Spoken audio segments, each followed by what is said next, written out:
Monsieur le Président, mes chers collègues, quelques mots essentiellement sur le compte administratif, Président. J'ai choisi d'intervenir en exergue de cette séance sur le compte administratif. Je ne comprends pas, chers collègues, comment vous pouvez encore affirmer à l'instant même que nous avons voté un budget 2025 en équilibre. Il ne fut en équilibre que parce que les résultats de 2024 n'avaient pas été intégrés. Et je pense qu'au cours de cette séance, Président, même si on peut, avec vous,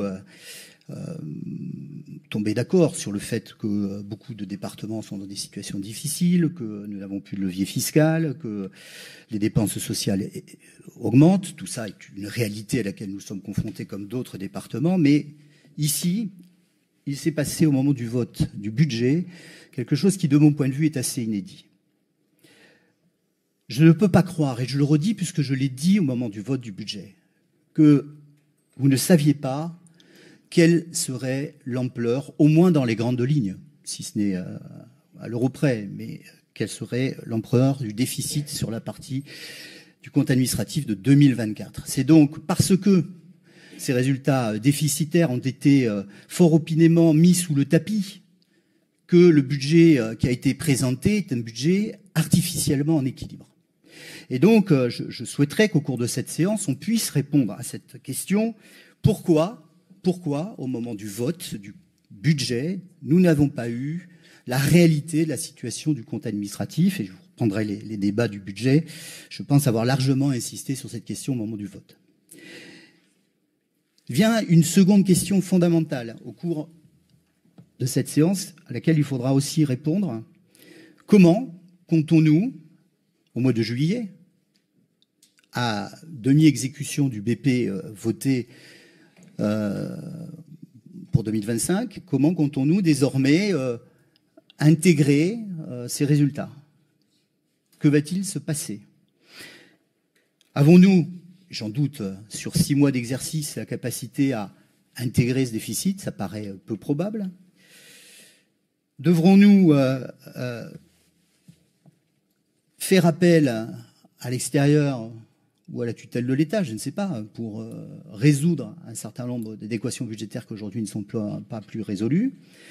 Bref, comment entendez-vous intégrer cette balance déficitaire qui, vous l'avez dit, pour la première fois, frappe le département de la Gironde? C'est une question importante parce que, au-delà des effets incantatoires sur la nécessité de maintenir le service public, on pourrait tous tomber d'accord là-dessus, de maintenir le niveau des engagements qui sont les nôtres, notamment sur la part des solidarités humaines et territoriales, au-delà de ces incantations, une réalité s'impose à nous désormais.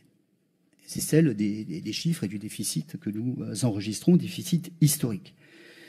Vous citiez, Président, la Cour des comptes, et j'ai lu aussi un certain nombre d'éléments, et j'ai lu aussi la déclaration du président de la Chambre régionale des comptes dans Sud-Ouest, qui explique, mais vous nous direz ce que vous pensez de cette déclaration, qu'il existe toujours des marges de manœuvre et des possibilités d'économie dans la plupart des départements. Sans doute, l'ampleur des déficits auxquels nous sommes soumis, peut-être, ne peut pas trouver une solution dans la pure réduction des dépenses. Peut-être.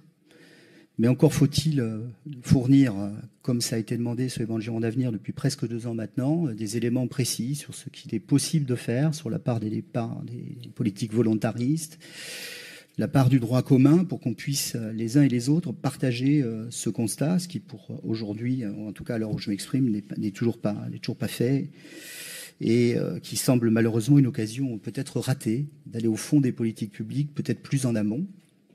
On serait peut-être arrivé au même résultat, mais au moins on aurait une vision beaucoup plus transparente de l'évaluation des politiques publiques dans cette institution, ce que je regrette. Voilà. Donc pourquoi ces éléments ne nous ont pas été transmis et n'ont pas été intégrés, et comment allons-nous désormais, comment allez-vous prendre en compte ce déficit dans la gestion de notre institution? C'est évidemment à l'exécutif qu'il appartient de répondre à ces questions. Merci.